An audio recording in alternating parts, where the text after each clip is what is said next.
sekalian, Bapak Ibu yang saya hormati, saya coba share layar saya dulu. Kita akan bercerita tentang bagaimana jurnal-jurnal itu diproses gitu ya, bisa dikelola, dan bagaimana Bapak Ibu bisa jurnalnya diterima atau ditolak atau diterima di suatu sebuah jurnal. Bapak Ibu bisa lihat dokumen saya, atau Pak Oktav bisa bantu lihat dokumen saya, bisa share sekarang, nampak kelihatan? Lancar, Pak. Lancar, alhamdulillah.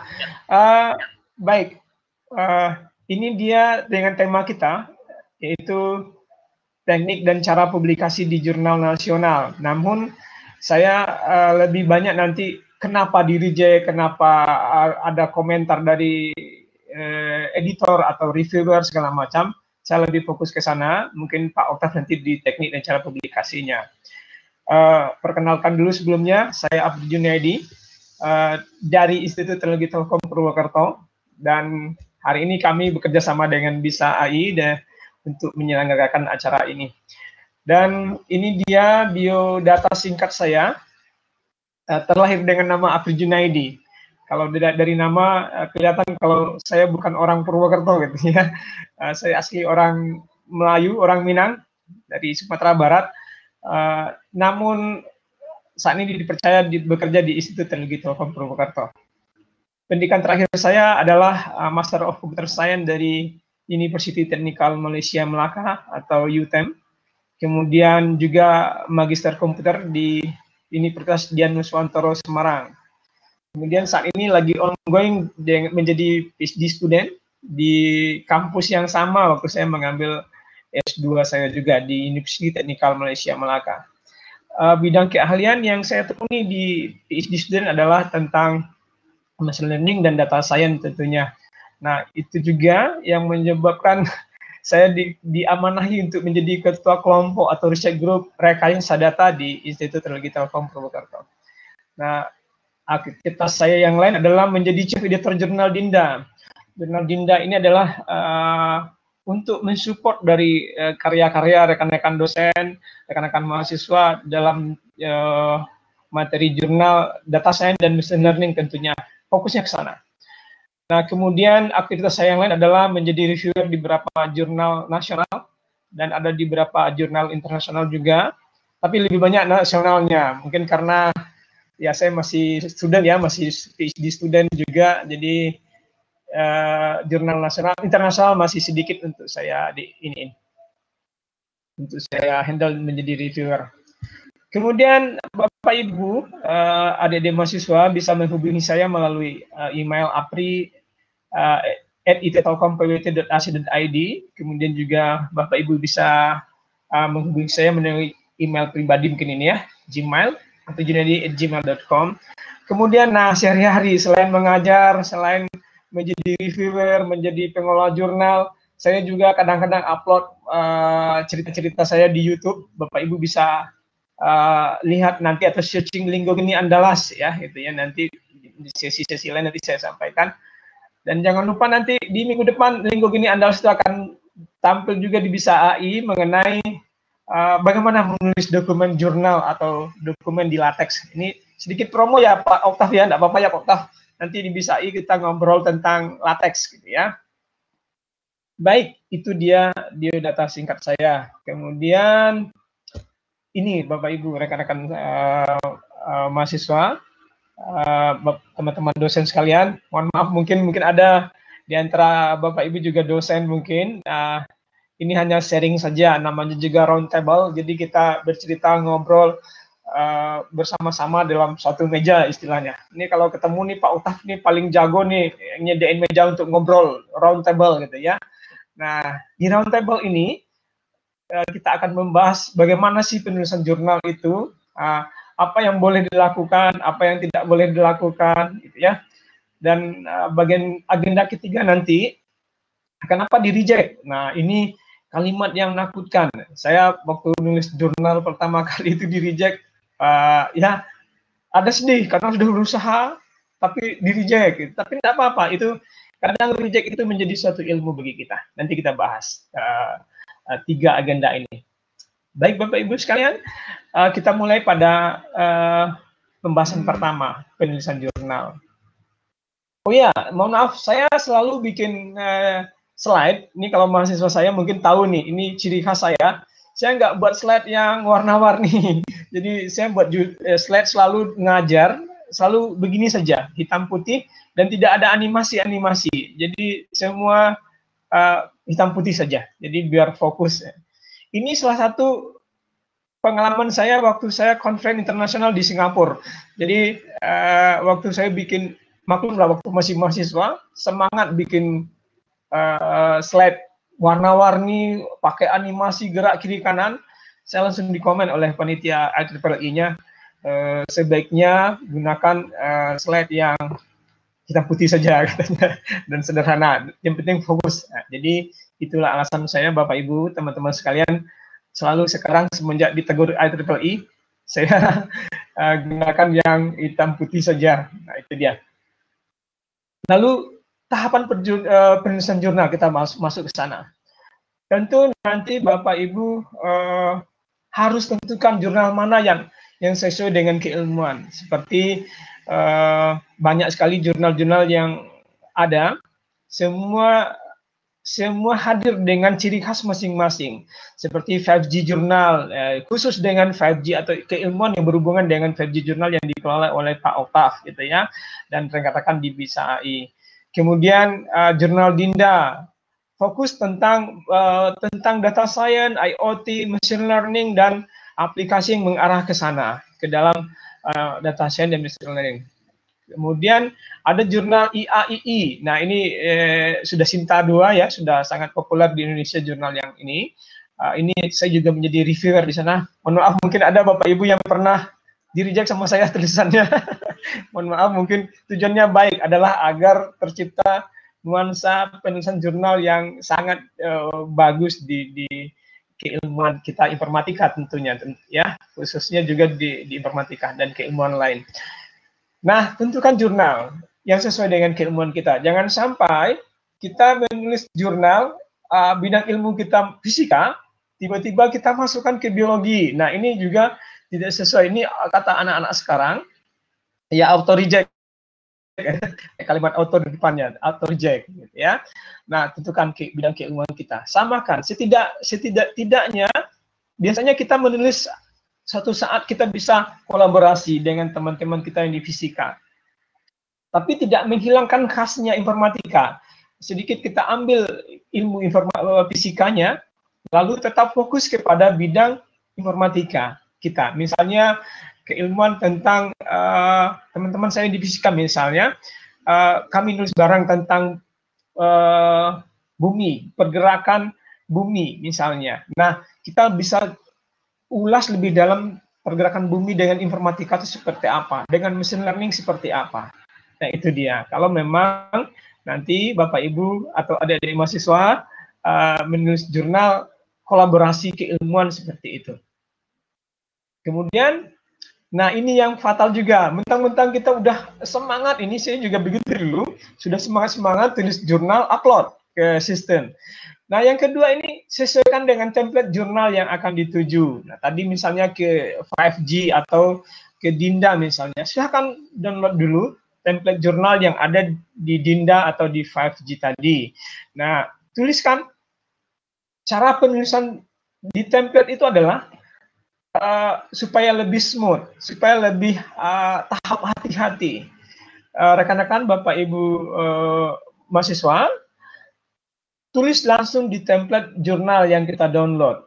Karena nanti di dalamnya itu akan ada aturan-aturan main. Berapa besar fontnya sudah sesuai dengan template tersebut. Bagaimana peletakan gambar sudah sesuai di sana. Hal pertama kali yang fatal, yang selalu di-reject oleh editor dan reviewer itu, jadi tahap masuk jurnal kita submit tuh jurnal, nanti akan masuk ke editor. Biasanya editor akan periksa semua dulu. Lalu akan memberikan komen-komen penting tentang jurnal kita. Bisa saja tentang tata letak, layout. Bisa saja tentang tidak dalamnya materi kita. Tidak fokusnya pembahasan kita. Itu yang akan sampai di reject. Biasanya kalau editor ini melihat bahwa ini jurnal bagus, cuma mungkin cara penyampaian yang kurang atau materinya yang kurang, editor akan langsung mereview kita, belum masuk ke tahap reviewer ya, nanti akan diberitahu, tolong perbaiki sisi ini, dikasih komen, bisa saja komennya 6 macam, lebih dari 6 atau 10 untuk diperbaiki. Nanti kita submit ulang, nanti akan direview oleh tim reviewer berikutnya sampai nanti teman-teman menunggu proses editing atau proses layout segala macam di dalam jurnal tersebut. Nah, itu dia. Teman-teman sekalian, jadi sesuaikan dengan template jurnal yang akan dituju. Ini poin pertama, poin kedua setelah sesuai ilmu. Lalu setelah kita submit, rajin-rajin memantau proses jurnal tadi di akun OJS jurnal yang kita tuju. Rajin pantau prosesnya sudah sampai di mana. Dan bersabar. Nah, ini dia kalimat yang satu ini, bersabar. Karena jurnal ini prosesnya perlu waktu lama. Karena tulisan kita tidak hanya dipantau, tidak hanya direview oleh satu orang, tetapi direview oleh beberapa reviewer, dan itu sifatnya blind. Jadi reviewer tidak kenal dengan kita, dan editor pun hanya tahu akun segala macam dengan kita. Jadi benar-benar perlu proses yang lama. Jadi lakukan dengan sabar, lakukan semua sesuai anjuran. Nanti ada lagi ya bagian keempat, ikuti dan perbaiki saran-saran editor dan reviewer. Yang keempat, Bapak Ibu sekalian, hal fatal lain yang tadi nanti kita bahas di bagian boleh tidak boleh, jangan pernah kirim WhatsApp atau email ke Pak pengelola jurnal, Pak bisa nggak tolong diterbitkan cepat, Pak ini Pak tolong bantu ini, jangan. Jadi hal-hal semacam itu pun membuat malas editor, membuat malas reviewer biasanya juga untuk mengelola atau memproses jurnal kita. Jadi biarkan proses mengalir dengan baik. Biarkan tim pengelola jurnal tadi memproses jurnal kita sehingga menjadi sesuatu yang terbaik buat kita dan buat jurnal, pengelola jurnal, dan proses keilmuan yang ada di Indonesia. Nah, ini ceritanya jadi luas ke Indonesia ya. Nah, itu Bapak Ibu sekalian. Jadi ikuti dengan sabar dan perbaiki saran-saran editor dan reviewer. Meskipun kadang kita, lama sekali terbitnya ini, gini, kok saya perlu untuk naik pangkat misalnya, saya perlu untuk BKD atau saya perlu untuk apa? Tidak. Jadi jika memang Bapak Ibu ada keperluan dengan jurnal tersebut, nah usahakan cari, pantau jurnal tadi mana kira-kira yang akan terbit atau submitlah dalam beberapa bulan ke depan untuk proses yang kita tunggu-tunggu, misalnya untuk keperluan pribadi, kenaikan pangkat atau apa segala macam. Itu dia. Karena memang lama sekali proses di jurnal tersebut. Nah, saya juga melalui tahap-tahap seperti itu. Walaupun sering mereview, menulis jurnal, bahkan menjadi editor pun kerasa bahwa memang hati-hati sekali dalam proses penerbitan jurnal ini atau penyusunan jurnal ini. Baik, kalau rasanya intonasi saya cepat, mohon dikoreksi ya. Cepat sekali Pak atau Mas, karena memang mungkin kebiasaan saya seperti itu, terlalu cepat untuk bicara, gitu, ya. Oke, ini dia kita tentu masuk lagi. Ini ada pembahasannya. Saya sampai ngobrol aja.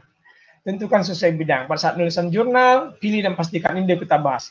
Amati fokus dan skop dari jurnal tadi. Nah, tadi sudah dibahas juga ini ya. Amati fokusnya apa, skopnya apa. Kalau memang kita di bidang data science, nah pilih bidang-bidang yang sesuai dengan data science. Nanti saya undang Bapak Ibu nanti hadir di submit di jurnal data science ya. Ini kebetulan masih pemula data Dinda ini.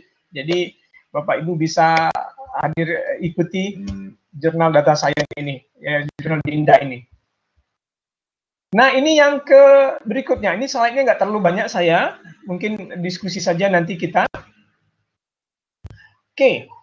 Pada saat penulisan di template, download jurnal, template jurnal, lalu ketik pada template tadi. Sudah kita bahas itu. Biasanya jurnal ini terdiri dari Imrod ini. Imrod. Ini saya sumber dari sini, saya ambil. Bahwa Bapak Ibu rekan-rekan dosen mahasiswa harus menyusun rata-rata seperti ini batang tubuh jurnal kita tadi. Ada introduction, ada method, ada result, ada discussion. Saya ini sepertinya kita akan masuk sedikit ke perkuliahan metodologi penelitian. Nah, ini ada mungkin mohon maaf nih Bapak Ibu, kita sharing saja. Ini cuma untuk adik-adik mahasiswa bahwa jika jurnal dibagi dalam introduction, method, result, dan discussion, maka di tahap inilah kita menulis semua tulisan kita ibaratnya seperti piramida. Jadi kita sebutkan semua hal-hal mendasar, bentuk piramida itu segitiga, di bawah lebih luas, nanti lebih mengerucut ke atasnya. Nah, di bagian introduction pun begitu. Bapak Ibu tuliskan semua alasan dengan landasan teori yang berpatokan kepada literatur, misalnya jurnal atau paper yang lain yang pernah tersebut atau reference, ya. Bisa saja berisi apa alasan kita, masalahnya apa alasannya. Kemudian bisa berdasarkan undang-undang, bisa berdasarkan kejadian yang ada saat ini, seperti misal kita akan mendeteksi object detection. Ini Pak Oktav paling jagonya ini. Object detection, mana orang yang pakai masker atau tidak. Pada saat handphone kita atau ada kamera yang mengamati sekelompok orang, nanti sistem akan mendeteksi objek tersebut, mana orang yang pakai masker atau tidak. Nah, pada saat introduction inilah kita akan cerita latar belakang dari cerita kita ini. Adanya corona lah, berdasarkan WHO lah, apalah, berdasarkan Departemen Kesehatan bahwa ini begini-begini, ceritakan secara luas dulu di sana. Kemudian lalu mengerucut. Sampailah kita fokus kepada pembahasan maskernya tadi. Ini ada bagaimana satu objek melihat seseorang pakai masker atau tidak. Nah, itu dia. Baru kita fokus, baru kita sampai di puncak piramida tadi. Nah, itu dia. Nah, jadi ceritakan tentang introduction ini. Jangan lupa di introduction, kurangi sifat-sifat teori yang terlalu mendasar. Misalnya, teori-teori ini adalah ini, machine learning adalah, itu kurangi saja. Lebih fokus pada masalah apa yang sedang kita bahas. Karena teori-teori yang sifatnya mendasar itu sudah banyak di dalam buku-buku atau proceeding atau pembahasan-pembahasan di perkuliahan misalnya. Jadi bisa kita garis bawahi, introduction berisi semua pengantar yang bersifat dasar dan dramatisirlah. Ini kata profesor saya, dramatisirlah bahwa penelitian kita ini penting di dalam introduction. Perkenalkan mulai dari dasar sampai mengerucut kepada hal masalah apa yang kita lakukan. Nah, kemudian Bapak Ibu masuk kepada metode. Nah, tentukan dengan cara seperti apa tadi masalah yang kita sampaikan. Ini saya maju sedikit, seharusnya tadi mulai dari abstrak, tapi saya nanti balik lagi ke abstrak. Nah, langsung metode dari introduction kita olah artikel kita dengan suatu metode apa. Kita selesaikan misalnya pakai masker tadi, metodenya apa? Pakai YOLO kah, pakai apakah, algoritmanya apakah, begitu ya, object detection. Ceritakan mulai dari tahap-tahap kita mengumpulkan data, pengolahan dengan algoritmanya, pembangunan modelnya seperti apa, Nah, itu ceritakan dengan rinci. Jika ada gambar, sebut gambar tadi, atau jika ada tabel, sebut gambar dan tabel tadi di dalam artikel kita. Intinya, jika kita menguraikan suatu gambar di dalam jurnal kita, bahas. Jika di dalam gambar itu ada gambar orang, sebutkan itu orang apa, sedang mengapa. Jika ada masker, itu posisi masker benar atau tidak. Mengapa harus pakai masker? Itu dia. Itu diuraikan. Jadi orang pembaca jurnal tidak hanya disuguhkan gambar, tapi ceritakan kepada pembaca itu gambar bercerita tentang apa. Buatkan paragrafnya, tapi sebutkan gambar satu menjelaskan bla bla bla bla. Gambar satu menjelaskan seseorang yang sedang memakai masker dengan masker yang apa-apa-apa. Seperti itu. Contoh seperti itu. Nah, bisa juga tabel. Bahkan ceritakan tabel itu seperti apa. Ya, ceritakan tabelnya seperti apa, apakah apa isi tabel tadi, semua kita bahas. Jika gambar yang kita gunakan adalah gambar orang lain, nah ini dia. Jangan lupa untuk menyebutkan sumber gambar.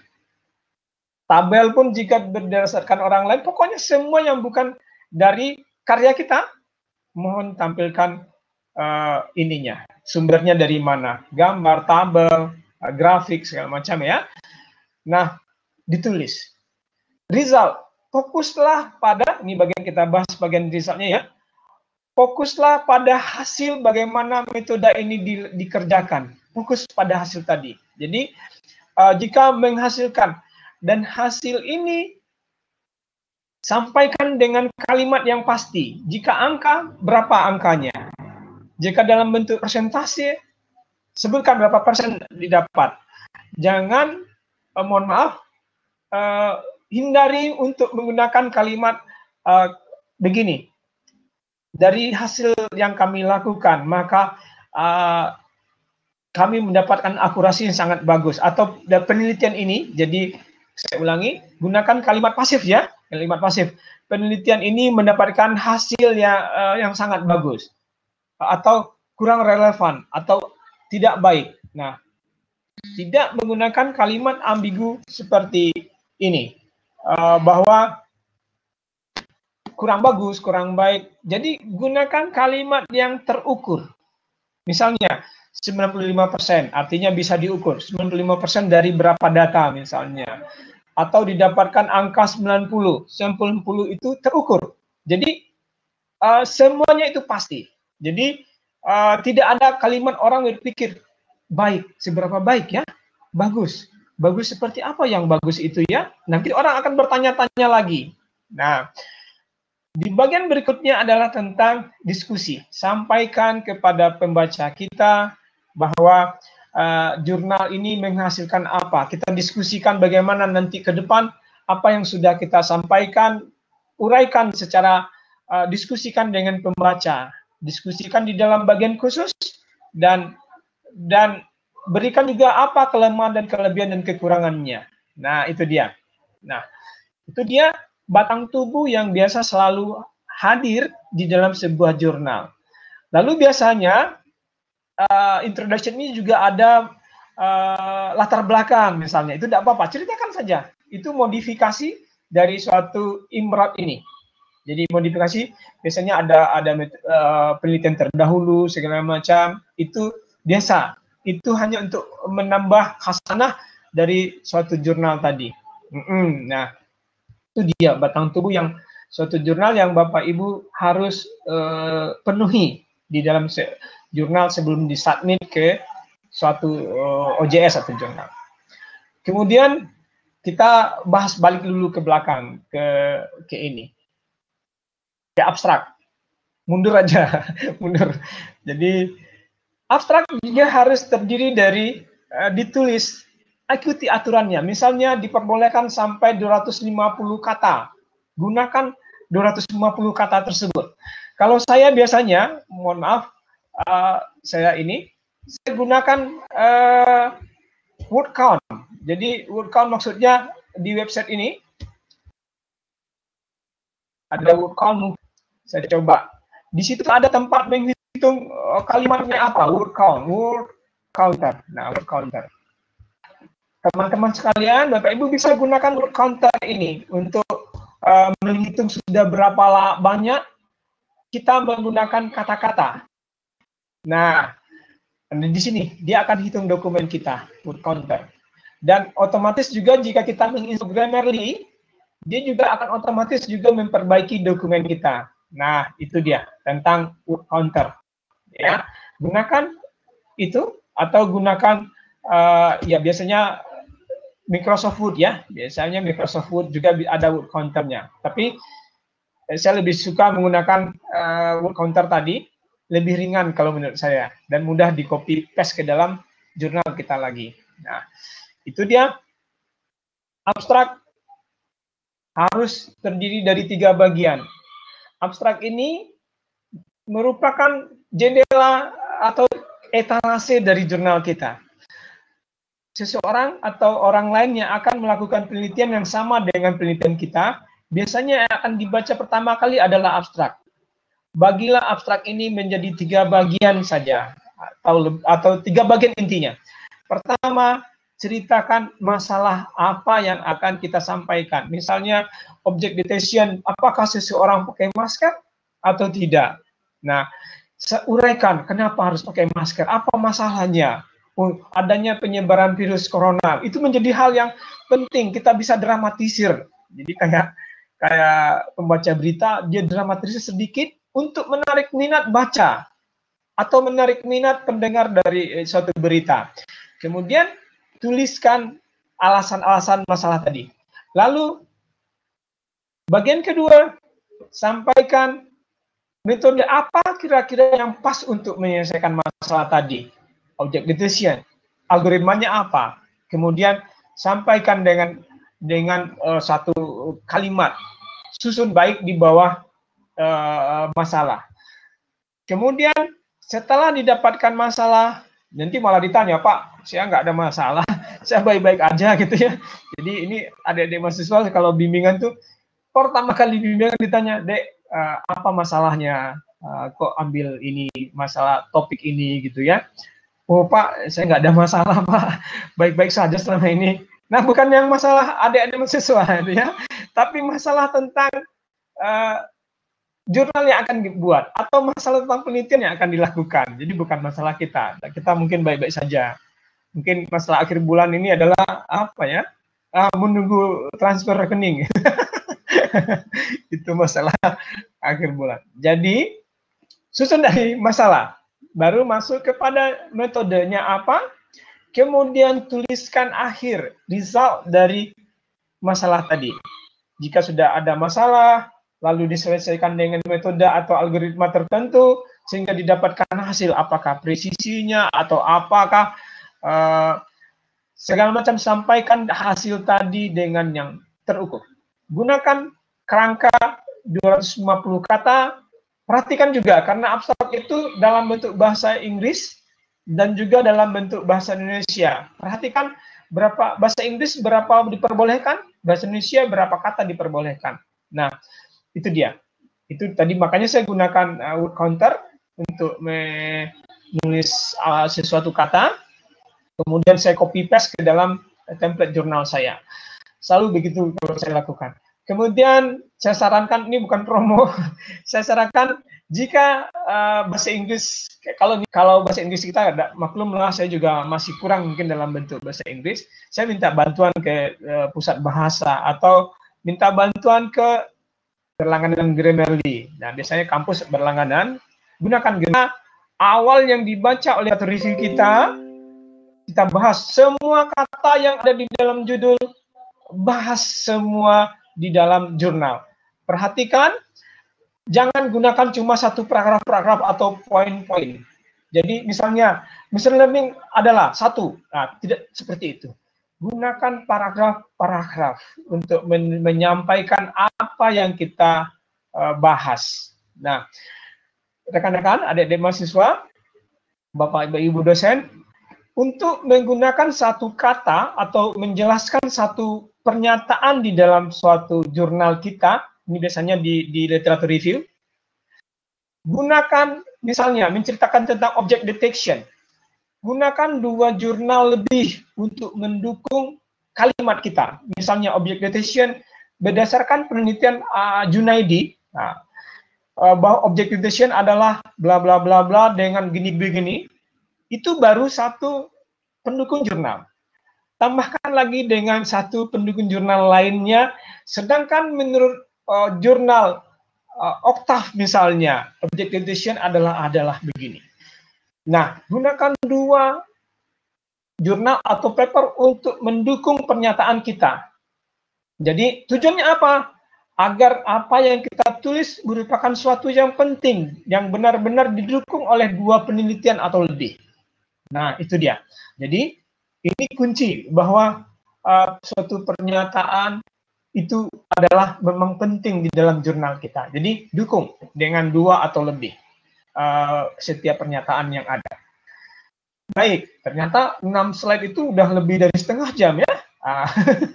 Ini kalau bercerita tentang seperti ini rasanya 1 jam itu sebentar aja Pak Octave dan teman-teman sekalian. Baik, kita masuk ke slide berikutnya. Kalau ada pertanyaan silakan nanti di sesi tanya jawab, catat dulu. Nah, ini kita lakukan. Kita cek ini, apa yang tidak boleh kita lakukan. Nah, selain tadi menyatakan jangan hubungi editor, jangan WhatsApp mereka, jangan WhatsApp, mentang-mentang teman kita nih reviewernya, tolong dong, jangan, biarkan mereka bekerja secara profesional dan kita juga menjadi autor yang profesional, ya. Hal yang paling banyak yang tidak boleh, ini saya ambil dari tulisan rekan saya di tempat lain, Dr. Yuhe Fizar. Ini 3 hal yang tidak boleh dilakukan. Ini bukan, saya yakin Dr. Yuhe Fizar juga membahas berdasarkan jurnal-jurnal yang pernah beliau baca.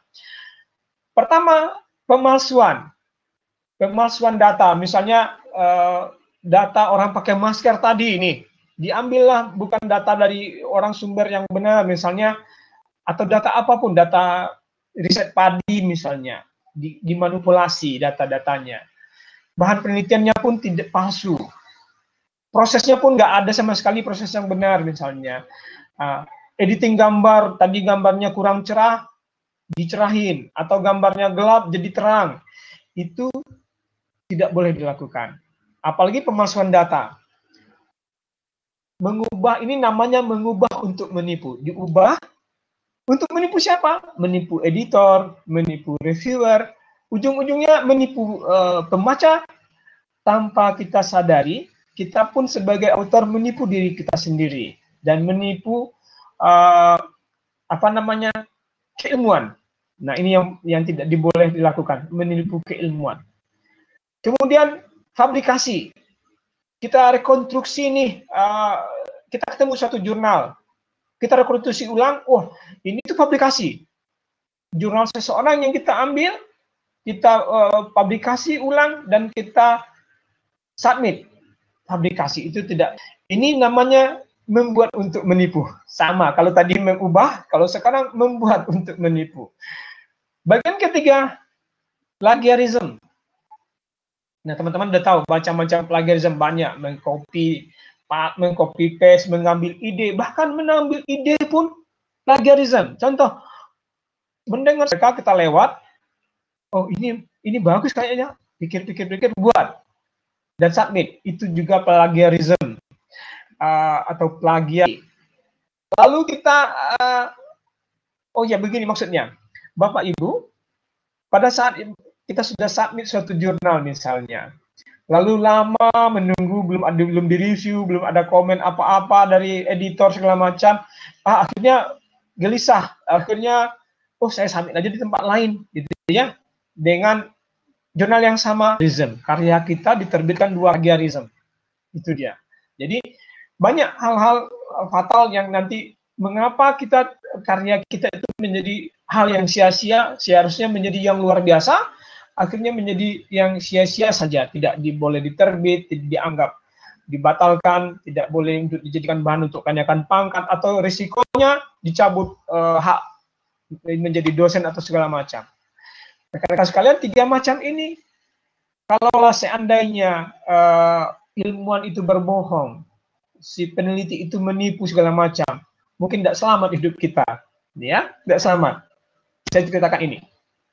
Peneliti itu boleh salah, kita boleh salah, dosen boleh salah, mahasiswa boleh salah, tapi kita tidak boleh berbohong. Salah dari mana? Salah menentukan metode boleh, karena nanti ada peneliti berikutnya yang akan memperbaiki metode kita. Salah dari hasil boleh, karena memang tidak ada hasil penelitian itu yang sempurna, gitu ya. Kadang salah kita itulah penelitian kita yang sebenarnya. Itu dia, salah nih, salah penghitungan. Ternyata penghitungan yang salah itu yang hasilnya luar biasa. Thomas Alva Edison itu salah berapa kali untuk menghidupkan lampu. Tapi itulah hal yang luar biasa. Catat setiap kesalahan kita itu. 100 salah misalnya. Siapa tahu dari 100 salah tadi bisa menjadi jurnal 20 jurnal lagi. Itu dia, tidak apa-apa salah. Nah, seandainya Prof. Habibie, mohon maaf guru besar kita, Prof. Habibie itu almarhum ya, almarhum Prof. Habibie itu salah menipu tentang keretakan pesawat. Nggak apa-apa, nih pesawat nih baik-baik saja, nggak akan retak, nggak akan jatuh segala macam. Mungkin kita nggak akan pernah selamat menaiki pesawat. Itu dia. Itu sebabnya kita nggak boleh berbohong tentang penelitian.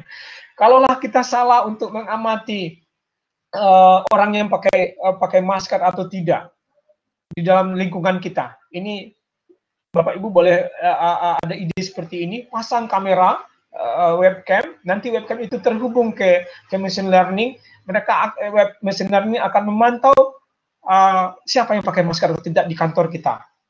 Nah, jika machine learning ini salah memprediksi, kita salah memberi metode, berbohong tentang datanya, akhirnya tadi orang yang tidak pakai masker dikira pakai masker oleh machine learning kita, oleh data kita. Karena apa? Karena kita berbohong tentang datanya. Akhirnya si pengambil keputusan di kantor kita pun merasa, oh benar udah nih dari machine learning nggak ada yang sudah pakai masker semua orang. Ujung-ujungnya apa? Mungkin ada yang terinfeksi corona, mungkin ada yang tersebar oleh corona. Itu sebabnya kenapa kita tidak boleh salah, kita tidak boleh berbohong dalam penelitian kita. Nah, itu dia. Baik, ini sangat filosofis sekali tentang ini. Kita teruskan. Ini dia, yang pertanyaan ini. Terakhir mungkin ya, sesi terakhir nih. Kenapa di-reject?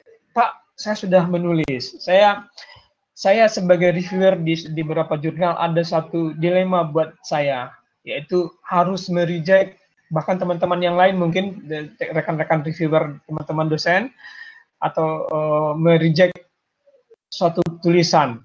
Nah, apalagi nanti yang direview itu adalah rekan kerja sendiri.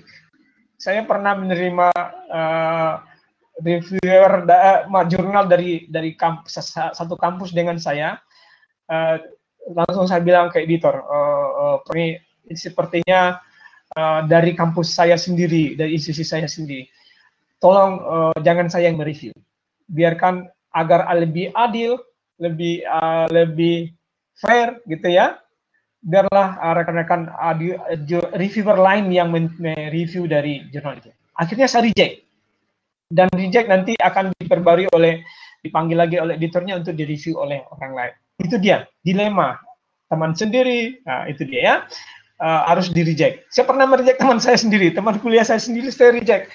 Ya itu tadi, karena ini, tidak fair rasanya kalau kita kenal, kalau kita apa dengan si author, baiklah biar orang lain saja yang mereview. Saya reject. Alasan berikutnya, penulisan kita tidak sesuai dengan aturan jurnal yang dituju.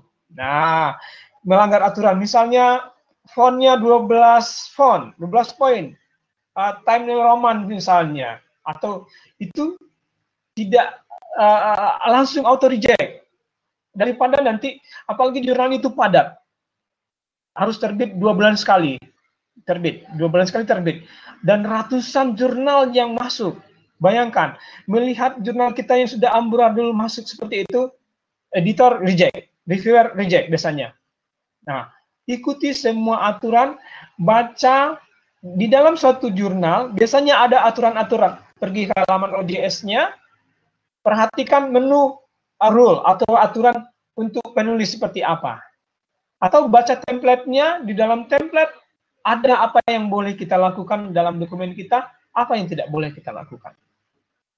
Kemudian, kenapa di-reject? Tidak ada unsur kebaruan. Unsur kebaruan ini misalnya, materi kurang misalnya dari yang dianjurkan. Misalnya harus 6 halaman, itu dia. Atau referensinya melebihi dari 5 tahun terakhir. Atau kebaruan dari unsur metodologi, metodenya. Orang algoritma terbaru sudah ada, masih juga ngebahas algoritma yang lama sebenarnya. Itu juga. Nah, di reject berikutnya tidak memperhatikan saran dari editor dan reviewer. Biasanya kita masukkan jurnal, lalu berapa hari akan direview dibaca oleh editor, dan editor langsung memberi tanggapan ke kita, perbaiki ini, perbaiki ini. Cepat lakukan ini, perbaikan. Jangan tunggu lama-lama. Kayak lagu itu ada lagu zaman dulu, ada lagu di TV atau di mana. Jangan tunggu lama-lama. Seperti itu. Jangan tunggu lama-lama. Lakukan. Jika memang permintaan editor seperti itu, lakukan cepat, perbaiki, dan submit ulang. Biasanya ada di OJS itu atau di media jurnal itu tempat kita berdiskusi antara editor, reviewer, ada medianya. Lakukan diskusi di sana. Lakukan diskusi sampai kita menunggu dari proses review, ada lagi perbaikan, kemudian kita akan menunggu sampai editing. Nah, kalau editing ini biasanya nanti artinya kita sudah tinggal tunggu bahwa jurnal kita sebentar lagi terbit atau berapa lama lagi terbit. Ya. Kemudian referensi kurang. Biasanya disyaratkan bahan referensi itu 10 misalnya, ayo ikuti sampai 10, cari sampai 10 referensi. Bagaimana supaya terpenuhi 10 referensi tadi? Biasanya itu yang saya sampaikan ke rekan-rekan mahasiswa saya. Itu dengan 2 referensi. Artinya seberapa paragraf dalam literatur review kita? Ada 10 paragraf.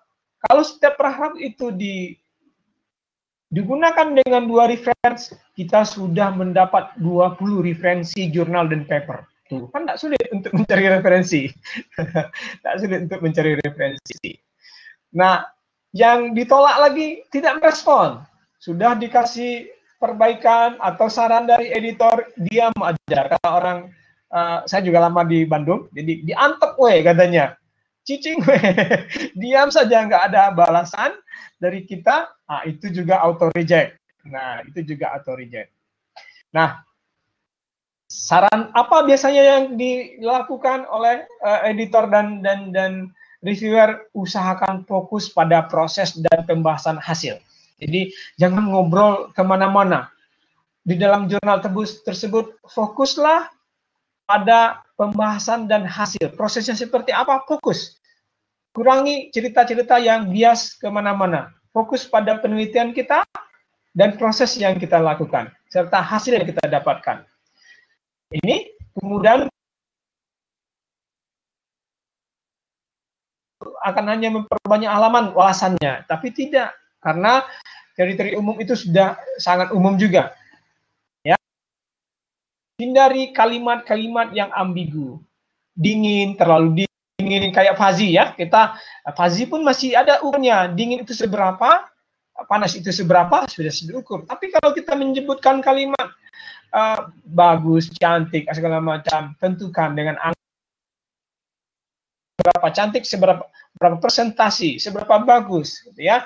Gunakan kalimat-kalimat yang pasti. Ya, ini ada satu hal lagi yang sangat banyak di reject. Ini mohon maaf, punten ini. Mungkin kita terbiasa di jurnal-jurnal bahwa melakukan jurnal yang hasil karya mahasiswa langsung di copy ke template, langsung jadi jurnal. Punten, ini sangat tidak disarankan. Lebih baik ulang lagi, tulis lagi. Nah, menjadi suatu bentuk jurnal yang benar-benar penelitian mahasiswa. Misalnya, perancangan sistem. Biasanya perancangan sistem ini di Telkom Purwokerto memiliki beberapa jurnal, salah satunya Dinda ini. Namanya kok Dinda gitu ya. Itu adalah singkatan dari Indonesian Journal Data Science, IoT, Machine Learning, dan Informatics. Nah, ini adalah baru akan menerbitkan terbitan pertama di ini, masih mundur sekarang saya dan teman-teman. Kami menunggu tulisan Bapak Ibu di dalam jurnal Dinda ini. Jadi jika Bapak Ibu berkenan, silakan gabung dengan Dinda. Jadi di Indonesia itu namanya rata-rata nama perempuan ya.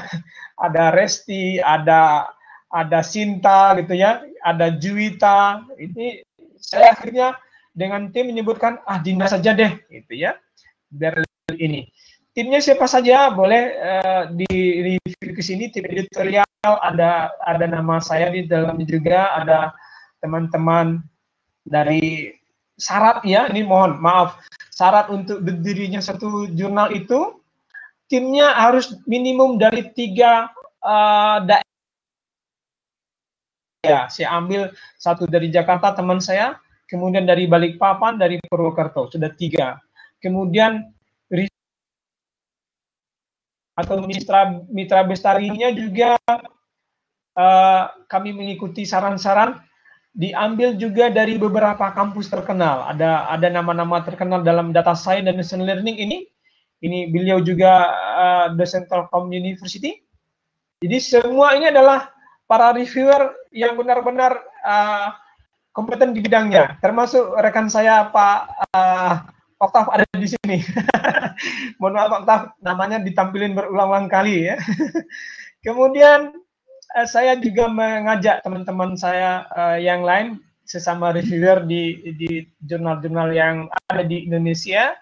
Nah, Bapak Ibu boleh berkunjung nanti ke sini, silakan menulis bersama kami, kita majukan nuansa penelitian di dalam jurnal Indonesia. Nah, dan juga Bapak Ibu sedikit info, saya selalu insya Allah berbagi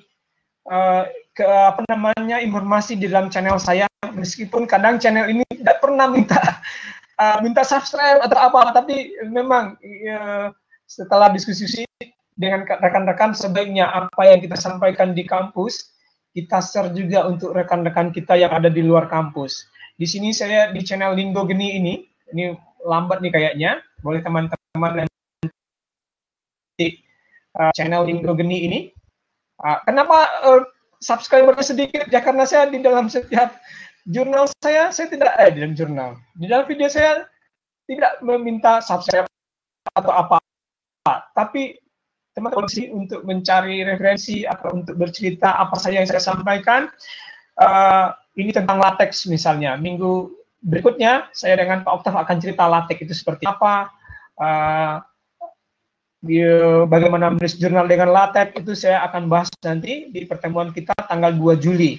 Kemudian saya juga bahas tentang Andras di sini, tentang data science ini, bagaimana data science. Ini semua saya tulis berseri, jadi belum ada yang full, tapi akan bertahap semua. Insya Allah dengan anjuran-anjuran rekan-rekan termasuk Pak Oktav, nanti kita fixkan Linggo Geni ini ke suatu yang mengarah ke data science dan machine learning tentunya. Walaupun di dalamnya ada karya-karya bikin IoT, karena memang di Dinda itu ada IoT-nya. Karena tadi disebutkan jurnal Dinda itu ada IoT di dalamnya juga. Ada IoT ini seperti ini, ada peralatan IoT nanti. Nah, itu dia Bapak Ibu sekalian. Saya perkenalkan sedikit tentang Dinda dan juga saya perkenalkan sedikit juga tentang channel Linggo Geni. Sebelum Bapak Ibu nanti ikut sesi penulisan dengan latex, sebaiknya Bapak Ibu install dulu latex itu di komputer Bapak Ibu masing-masing, agar nanti pada saat mengikuti materi latex nanti di tanggal 2 Juli bersama Pak Oktav juga, Bapak Ibu sudah bisa langsung praktek bersama saya. Jadi saya tidak bercerita seperti ini, tapi kita langsung praktek di depan online begitu ya. Bapak Ibu ikuti dari rumah masing-masing dengan laptopnya. Jadi saya harap di pertemuan tanggal 2 Bapak Ibu sudah standby dengan latexnya. Jadi untuk diketahui, kita menulis jurnal kita di LaTeX seperti layaknya kita menulis di Notepad.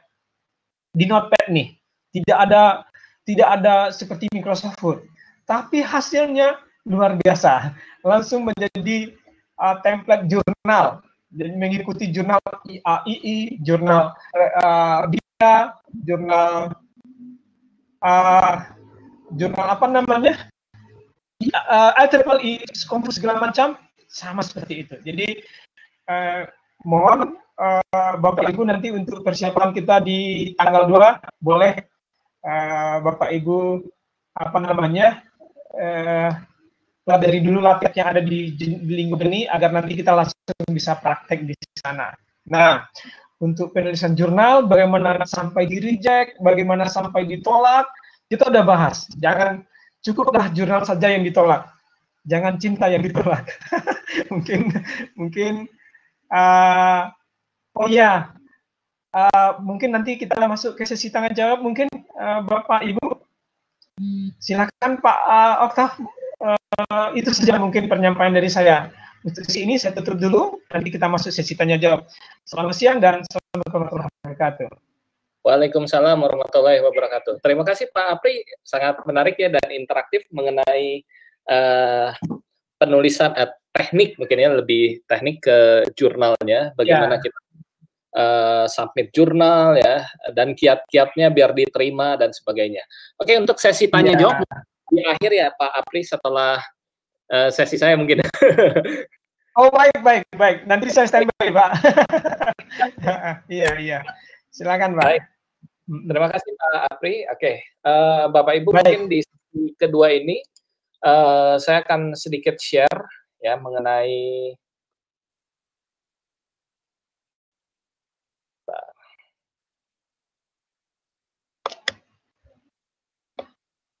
Oke.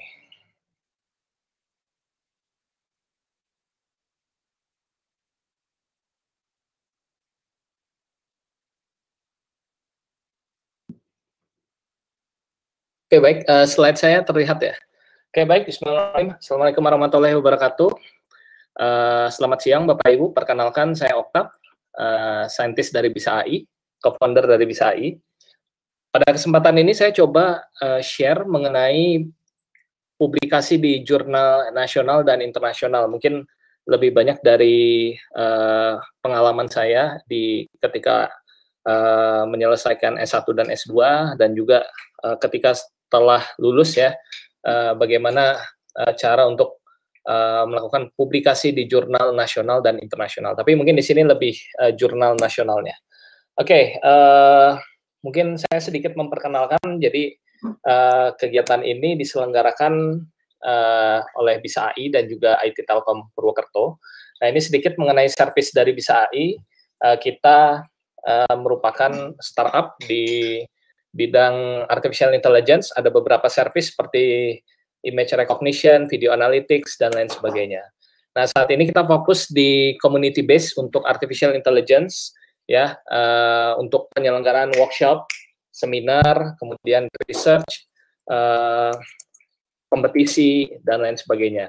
Kita juga menyediakan beberapa public dataset yang dapat Bapak Ibu manfaatkan ya untuk penelitian atau jurnal ya. Kemudian mungkin bagi adik-adik semua yang baru belajar mengenai AI dan sebagainya, ini dapat mengakses di elearning.bisai.id. Kemudian kita ada tutorial di youtube.com/bisai. Dan juga rajin posting di Medium postnya BISA AI, dan informasi mengenai event-event ada di Instagram BISA AI. Nah, saat ini Bapak Ibu sedang menggunakan bisa tampil salah satu platform untuk video conference ya. Jadi Bapak Ibu ini dapat menggunakan untuk kegiatan pembelajaran ya. Di sini gratis 50 jam. Silakan dicoba diakses setelah event ini. Nanti akan saya bagikan kode untuk menggunakannya. Nah, ini mungkin langsung aja mengenai saya sedikit. Saat ini saya fokus di pengembangan startup BISA AI ya. Sejak 2018 akhir sampai sekarang. Nah, kemudian menjadi beberapa reviewer contohnya di jurnal Dinda, Pak Apri, chief editornya, kemudian di Fasilkom UI, dan beberapa tempat lainnya. Kemudian, tapi ini saya tulis yang sudah tidak lagi ya. Kemudian, ya kita langsung saja lanjut ke teknik publikasi ilmiah dan penulisan jurnal. Nah, mungkin karena tadi teorinya sudah banyak dibahas ya, jadi barusan saya hapus beberapa slide saya. Saya lebih fokus di case study-nya ya. Jadi case study-nya beberapa, ini nggak ada gangguan ya Bapak Ibu ya, lancar ya? Suara saya lancar? Pak Apri mungkin? Wah, lancar ya? Pak. Lancar Pak. Ya, baik. Saya akan coba ambil dari beberapa case study, beberapa jurnal yang pernah diterbitkan ya. Ini yang pertama saya coba ambil jurnal Q3 ya, dengan judul Unified Concept Based Multimedia Information Retrieval Using Deep Learning Process with Ontology. Nah, ini kalau saya melihat di sini sebenarnya kalau ini kita bicara mengenai international jurnal ya. Nah, international jurnal mungkin lebih advance ya untuk penulisan dan eksperimennya mungkin dan lain sebagainya. Nah, ini sebenarnya Bapak Ibu kalau sistem yang dibuatnya adalah eksperimen ya, ini contohnya saya eksperimen. Nah, jadi harus ada misalkan bisa jadi novelty atau misalkan ada kontribusi yang dihasilkan ya. Ini contoh aja sekilas ya mengenai jurnal Unified Concept Based Multimedia Information Retrieval.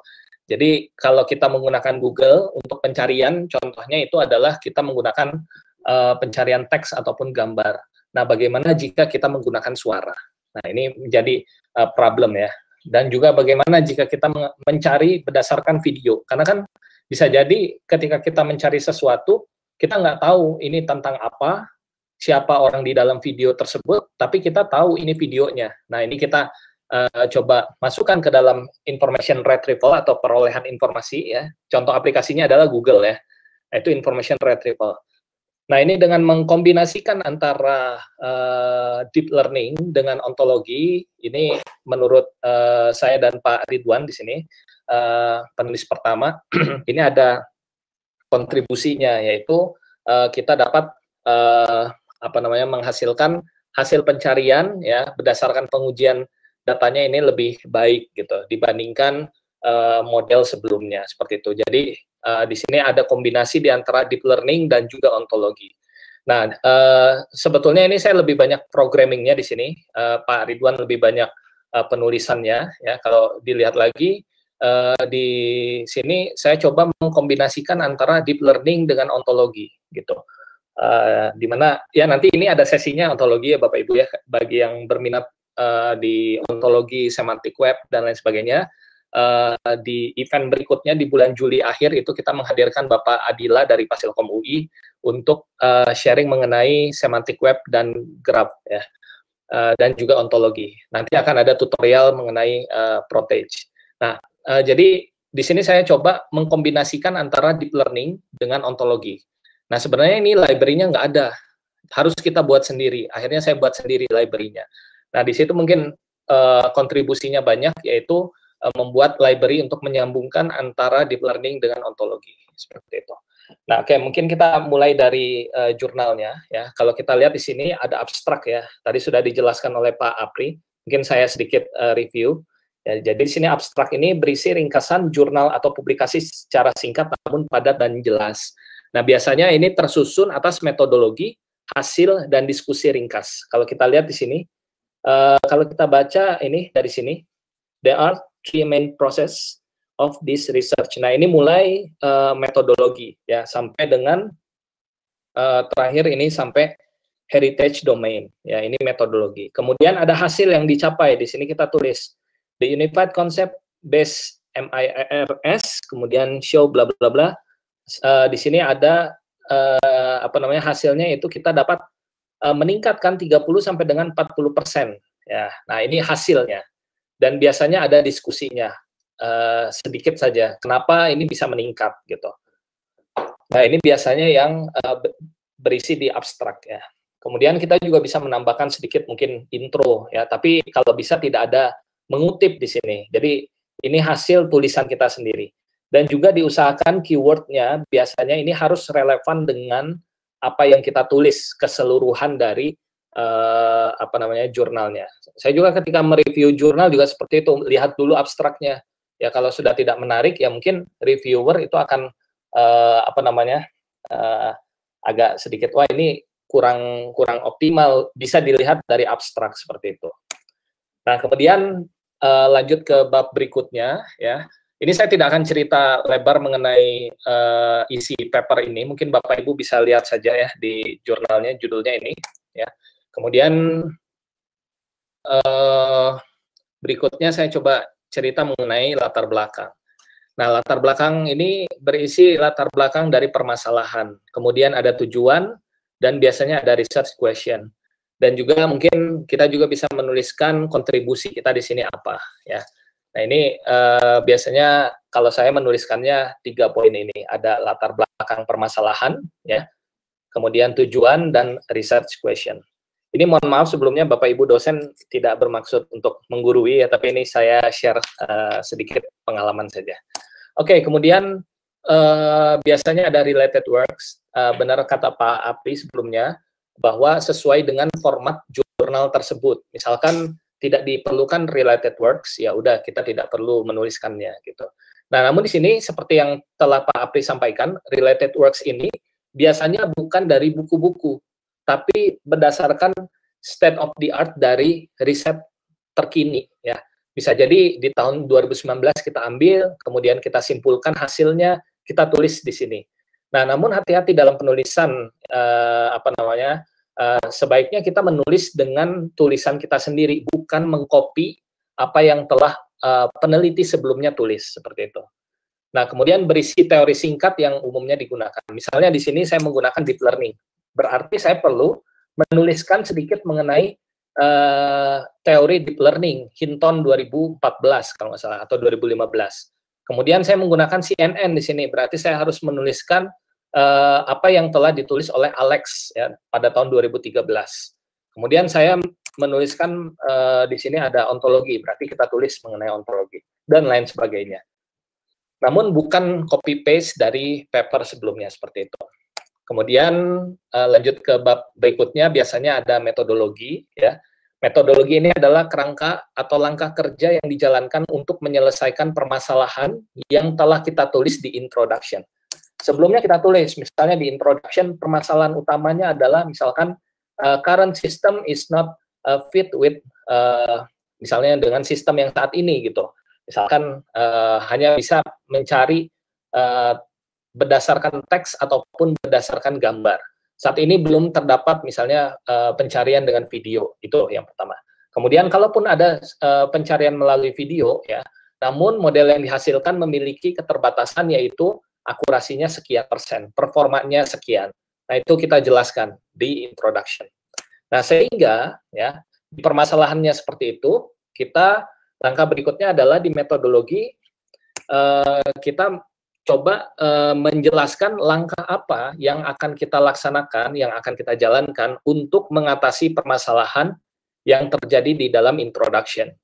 Nah, langkahnya misalkan saya akan menggunakan model misalnya deep learning. Namun deep learning ada keterbatasan, misalkan hanya bisa merecognize satu objek saja. Bagaimana jika multi class gitu? Nah, di sini ada solusi lain, misalkan menambahkan dengan ontologi seperti itu. Nah, ini menjadi solusi. Kemudian kita juga bisa menjelaskan teknik dan model yang digunakan. Namun biasanya kalau modelnya tidak ada kontribusi, maksudnya tidak ada improvement dari model yang sebelumnya, ya sebaiknya mungkin ditulis di related works. Ya. Tapi kalau modelnya ini ada pembaharuan dari sebelumnya, ada novelty dari sebelumnya, kita bisa tulis di sini. Nanti saya akan coba lihatkan penelitian saya lainnya yang ada kontribusinya seperti itu. Nah, kemudian kita bisa menuliskan ya, lebih baik kita menggunakan model itu dengan gambar visualisasinya agar memudahkan reviewer untuk memahami. Saya biasanya melihat juga kalau nge-review paper ya, saya melihat misalnya oh ini ada visualisasinya menarik gitu. Tapi hati-hati dalam memberikan visualisasi, usahakan atau kita harus menggunakan gambarnya ini buatan kita sendiri. Jadi tidak ngambil dari internet ya. Kalau ngambil dari internet ya itu seperti yang tadi sudah Pak Apri jelaskan ya, kita hati-hati gitu plagiat seperti itu. Kemudian kita perlu menggambarkan juga flowchart penelitiannya dan sebagainya. Tapi ini opsional sebenarnya. Oke, yang penting intinya adalah metodologi ini adalah langkah-langkah yang kita jalankan untuk menyelesaikan permasalahan yang telah kita state pada introduction. Nah, kemudian setelah langkahnya kita jalankan, kita biasanya di lab melakukan eksperimen. Ya, misalkan 1 bulan atau mungkin 1 tahun ya. Saya waktu tesis S2, saya hampir 6 bulan saya menyelesaikan. Nah, itu kita menjalankan metodologi tadi ya dengan eksperimen ya. Nanti kita eksperimen misalnya selama 6 bulan, hasilnya dapat. Oh, ini hasilnya gitu. Hasil yang diperoleh itu setelah kita menjalankan metodologi ya. Dan juga biasanya kalau hasil diusahakan tuliskan atau buat visualisasinya ya, sama seperti ini. Ya, seperti itu. Kalau perlu misalkan ada source code, boleh kita bagi. Ataupun ada demonstrasinya ya, kita tuliskan linknya di mana. Nah, kemudian biasanya hasil ini singkat ya, hasil yang kita peroleh. Nah, untuk menjelaskan hasil, biasanya kita menggunakan bab diskusi. Nah, di sini adalah penjelasan dari hasil. Kita menjelaskan kenapa kita mendapatkan hasil seperti ini. Kemudian berapa persen lebih baik dibandingkan teknologi sebelumnya, ya, atau penelitian sebelumnya.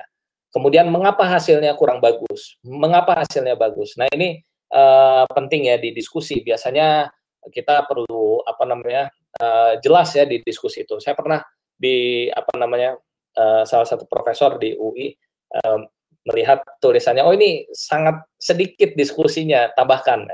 Itu jadi kita harus banyak didiskusi ya, menjelaskan hasil yang kita peroleh bisa dengan tulisan ataupun dengan numerik gitu, seperti itu. Kemudian kita lakukan analisis di sini, dan kita setelah kita menjelaskan diskusi di sini, kita bisa mengklaim kenapa hasil yang kita peroleh baik ya, dan kita bisa mengklaim ini lebih baik berapa persen dibandingkan penelitian sebelumnya. Nah, ini di sini ada kontribusinya. Kita kontribusi di model, contohnya seperti itu. Oke, ini mengenai paper yang pertama ya, Unified Concept Based Multimedia Information Retrieval menggunakan Deep Learning. Kemudian saya coba share paper saya yang kedua, ini ada Music Era Classification Using Hierarchical Level Fusion ya.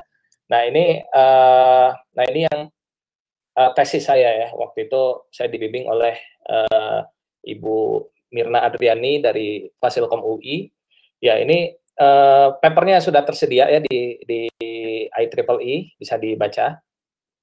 Nah, sebenarnya idenya ini cukup cukup mudah mungkin ya. Ini klasifikasi tahun keluarnya dari lagu tersebut. Saya melihat dari penelitian sebelumnya, itu dari penelitian penelitinya itu Cho ya, dari US ya. Saya melihat di sana untuk melakukan klasifikasi tahun dari musik, misalkan diberikan suatu input berupa berupa lagu ya, yang sudah diubah ke dalam bentuk fitur, kemudian dapat memprediksi ini atau mengklasifikasikan ini keluarannya tahun berapa kira-kira. Nah, ini saya coba buat dengan model yang berbeda. Nah, di sini modelnya saya mengadopsi dari model kalau nggak salah itu dari Lei Mintian namanya. Dari saya lupa dari mana, tapi menurut Lei Mintian itu kita bisa menggunakan model yang mengkombinasikan antara fitur dengan modality yang berbeda. Nah, di sini saya menggunakan high level fitur dari suara. Nah, kemudian saya ambil modelnya Lei Mintian, di mana Lei Mintian ini lebih banyak fokus di speech recognition. Nah, ini domain musik recognition atau musik retrieval ini belum sejauh yang saya teliti pada saat itu belum ada. Sehingga saya adopsi ya, di mana ini kita sebut dengan hierarchical level fusion ya. Nah, kan biasanya deep neural network, convolutional neural network, deep learning lainnya. Nah, ini saya menggunakan model fusion gitu. di mana ini menggabungkan antara fitur fitur spektrogram ya, salah satu fitur high level di domain speech atau musik, dan chroma fitur. Ini saya gabungkan, kemudian hasilnya saya bandingkan dengan penggunaan CNN biasa. Jadi dengan hierarchical level fusion, saya bisa memperoleh nilai performa precision recall, F-score, dan akurasinya seperti ini. Overall-nya di atas 80%. Sementara dengan model CNN, saya hanya mendapatkan 70%, sekitar 70%. Artinya di sini kita bisa mengklaim bahwa model hierarchical fusion dengan menggabungkan fitur spektrogram dan chroma fitur ini lebih baik dibandingkan single modal CNN. Seperti itu. Udah bisa jadi satu paper ya. Nah, kemudian tapi ini kan masih datasetnya saya kumpulkan sendiri. Nah, kita perlu dataset benchmark, dataset yang orang lain itu pergunakan. Nah, ini saya menggunakan dataset benchmark namanya MSD atau Million Song Dataset. Nah, ini kalau Bapak Ibu yang domainnya mau ke arah musik, kebetulan bisa AI juga, kita sedang fokus juga ke musik, boleh kontak saya di oktav@bisa.ai.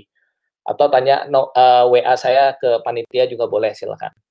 Nah, ini di level musik ini sebenarnya banyak sekali yang belum dieksplor ya, apalagi lagu daerah Indonesia ini banyak sekali. Ada namanya Simposium Music Information Retrieval atau ISMIR. Ini setiap tahun ada ya. Tahun ini saya lupa di mana, tapi di sana banyak state of the art dari riset di musik processing dan musik information retrieval. Ini sangat menarik menurut saya. Nah, ini kita bisa juga apa namanya? Tadi menggunakan benchmarking data ya dari Million Song Dataset. Kemudian saya coba, ternyata dengan model fusion terhadap MSD, hasilnya lebih baik dibandingkan single CNN modalities. Nah, ini apa namanya? Jadi saya mendapatkan dua kesimpulan. Artinya hierarchical level fusion ini dapat digunakan untuk untuk dataset Indonesian Music Dataset dan juga Million Song Dataset, dan keduanya hasilnya lebih baik dibandingkan single modal CNN. Nah, alasannya saya jelaskan di dalam discussion. Kenapa lebih baik? Ya, kalau nggak salah waktu itu saya jelaskannya adalah karena dengan fusion kita bisa memilih mana fitur yang merepresentasikan dari musik itu sendiri. Ya, misalkan pada suatu kasus chroma fitur lebih dominan dibandingkan spektrogram. Kapan dia dominan? Ketika ada key, karena karakteristik dari chroma fitur itu adalah ketika kita menekan key, ya, key itu maksudnya C, C sharp, kemudian D gitu dan seterusnya. Kemudian kapan lebih baik kita menggunakan fitur lain, misalkan seperti zero crossing rate ya, ketika dia melewati horizontal apa namanya scale-nya seperti itu. Nah, jadi sebenarnya bisa kita tuliskan mengapa ini lebih baik, mengapa kurang baik dan sebagainya itu di discussion ya. Seperti itu. Nah, kemudian ini saya coba cerita lagi. Tadi masih computer science semua ya. Ini juga computer science juga. Nah, nanti di dua paper terakhir saya ceritakan mengenai domain information system ya. Mungkin rata-rata Bapak Ibu di sini ada juga yang information system. Nanti saya coba jelaskan. Oke, ini riset kita berikutnya, sentiment analysis of commuter line. Ini sebenarnya kita inisiasinya dengan seorang dosen di Politeknik Negeri Jakarta, dan juga bisa AI, kita juga beberapa kerjaan. Nah, di sini kita coba teruskan gitu. Nah, di sini kalau saya lihat ya, kebetulan ini Prof. Teddy Mantoro dari Sampurna University, kita waktu itu jadi best paper di sini. Best paper, best presenter. Nah, karena ini mungkin saya sedikit kasih tips dan triknya ya. Jadi paper ini sebenarnya banyak orang yang membuat sentimen analisis apa gitu, aspek base sentimen analisis dan lain sebagainya. Nah, namun di sini kalau saya boleh ini ya mungkin saya lihat ya, saya gali sepertinya pada kasusnya, case yang kita ambil gitu, dan beberapa teknik pre-processing datanya. Di sini saya cukup banyak kita masukkan ya. Ini sebenarnya papernya ini keroyokan, nggak satu orang saja. Bukan saya yang mengerjakan, saya hanya menulis. Eksperimennya tim Bisa AI gitu.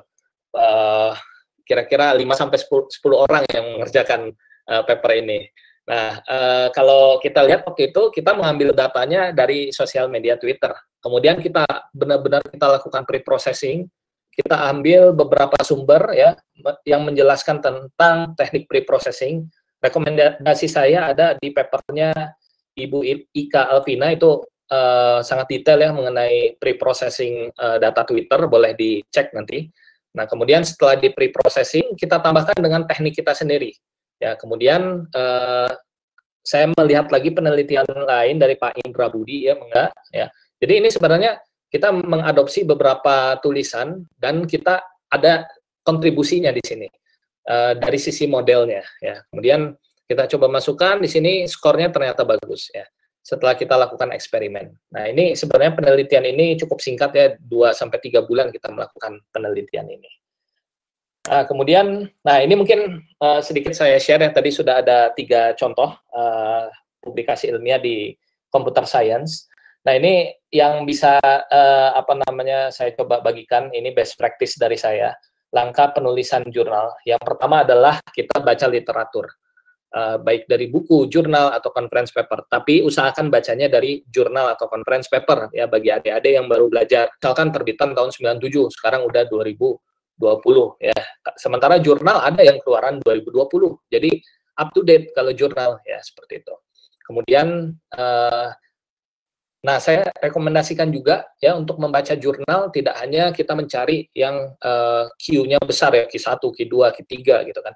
Nah, ini saya membaca papernya, ada paper misalnya tulisannya Alex ya, itu dari NIPS ya. Kemudian Generative Adversarial Network dari NIPS juga, itu conference ya.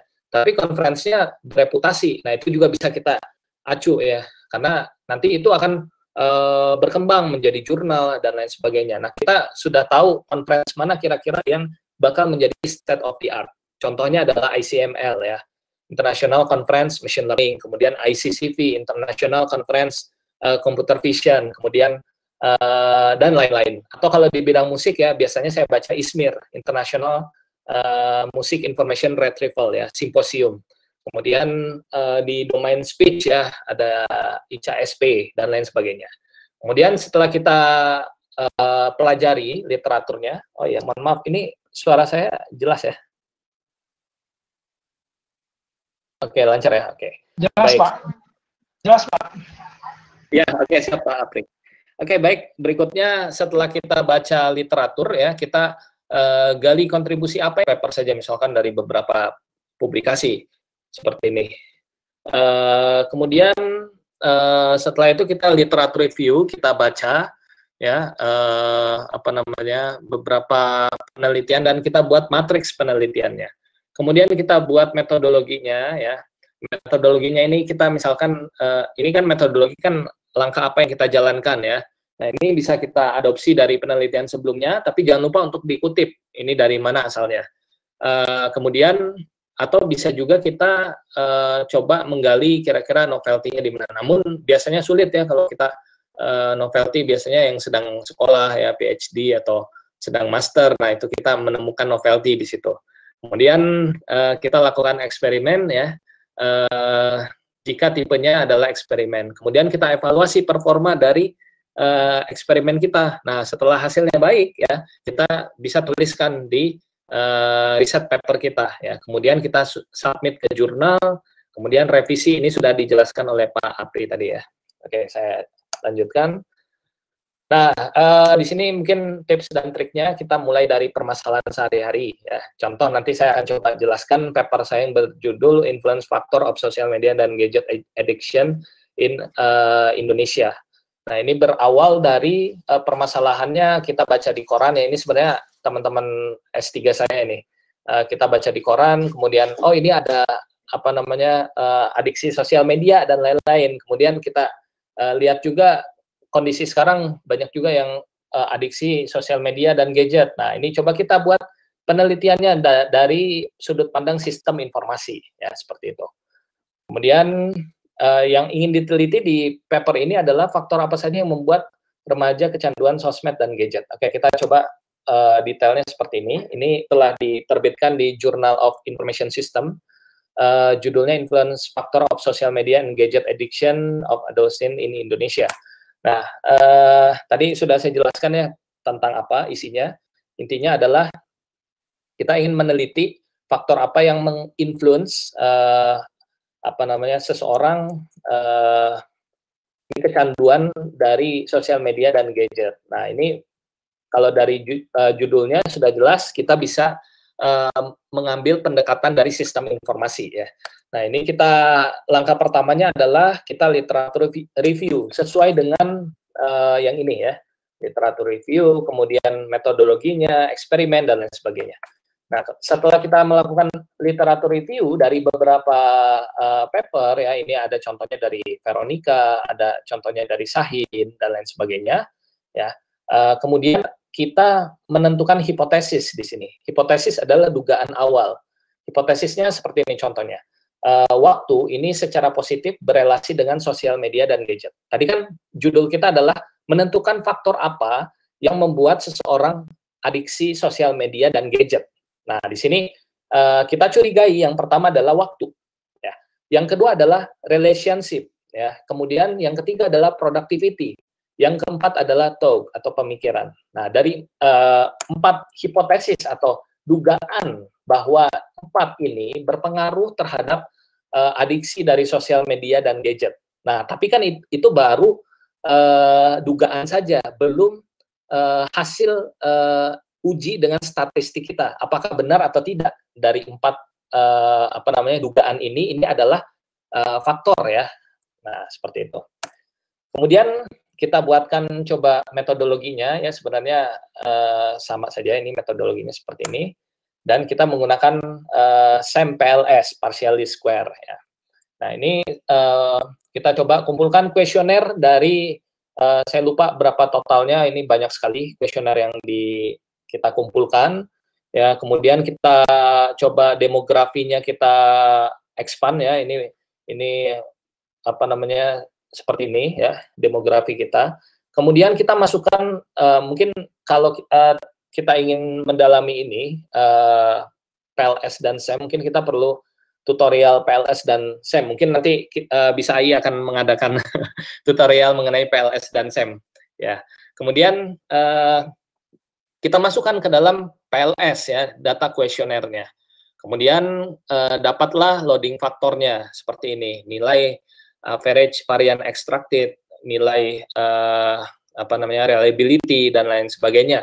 Nah, nilai ini sebenarnya ada acuannya ya dari thresholdnya. Misalkan jika suatu nilai AV di atas 0,6 maka ini sudah termasuk valid.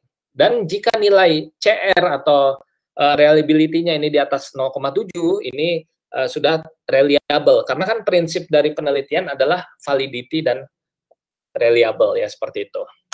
Nah, kemudian kita juga melihat dari parameter lainnya, tidak hanya AV dan CR, kita melihat juga misalkan dari diskriminan validity ya dan lain sebagainya. Nah, kemudian tadi kan baru hasil yang kita peroleh. Nah, sekarang kita jelaskan mengapa dengan nilai misalnya di atas 0,6 hasilnya baik seperti itu. Nah, ini kita jelaskan di discussion-nya ya. Di mana di discussion-nya ini kita bisa menentukan dari 4 hipotesis tadi, kira-kira mana yang diterima? Apakah H1, H2, H3, H4? Ternyata di sini H1 time is accepted ya. Kemudian H2 relationship is accepted.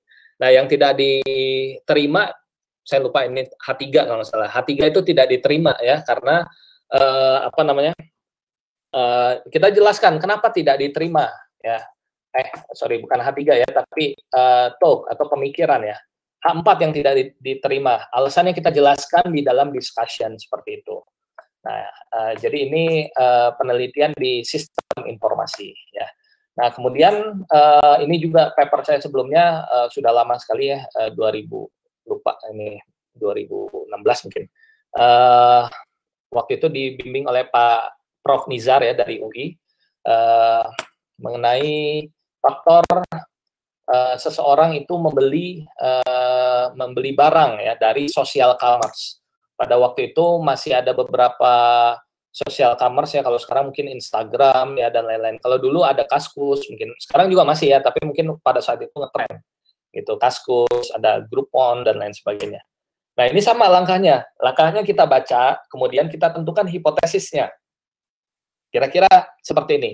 H1 atau perceived utilitarian value ini menentukan terhadap purchase intention atau keinginan untuk membeli. Misalkan H2 atau perceived social value ini berpengaruh terhadap purchase intention dan seterusnya sampai dengan H7 ya. Hipotesisnya ada 7 yang coba saya tentukan, dan di sini ada beberapa demografi ya, ini kita gali dari kuesioner. Nah, setelah kita masukkan ke dalam PLS, kemudian kita mendapatkan nilai AV dan CR-nya dan diskriminan validity. Nah, berdasarkan nilai tersebut ya, misalkan berdasarkan tabel yang kelima, nah ini signifikan levelnya 0,05 dengan sekian responden, kita masukkan ke tabelnya, ternyata di sini hasilnya seperti ini ya. Jadi yang di reject adalah nilai H2, H4 dan H7 atau hipotesis 2, hipotesis 4 dan 7 ini tidak berpengaruh terhadap purchase intention. Nah, disitulah kontribusi kita menciptakan atau kita meneliti ya faktor yang mempengaruhi purchase intention pada social commerce. Nah, itu kontribusinya ya. Kalau di domain sistem informasi ini masih banyak ya peluangnya ya. Bapak Ibu yang berminat ke sini ya, kita boleh sama-sama kita coba gali, apalagi kira-kira yang kita bisa gali ya untuk penelitian di sistem informasi. Ya, jadi tadi ada 2 sampel yang saya telah coba share ya. Yang pertama adalah di domain computer science ya. Tadi ada klasifikasi atau machine learning ya di sana. Kemudian ada di sistem informasi kita ke arah information science ya dan lain sebagainya.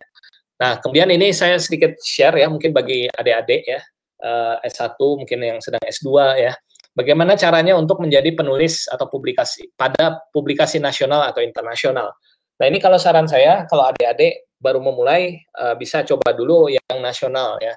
Kita coba dulu, tadi sudah Pak Apri jelaskan, jurnal Dinda IT Purwokerto, itu open ya, silakan submit di sana. Kemudian bagi yang di bidang 5G ekosistem, 5G dan juga teknik, itu bisa submit ke jurnal 5G ekosistem ya, seperti itu. Nah, ini sedikit share dari saya cara bagaimana menjadi penulis publikasi nasional atau internasional. Nah, mungkin yang saya rasakan mungkin ya ketika saya kuliah juga, kalau kita nggak ke lab gitu, itu ya kita dapat ilmu praktikal mungkin ya, atau misalkan theoretical, tidak ada implementasi di kegiatan ilmiah. Nah, segeralah gabung ke lab ya.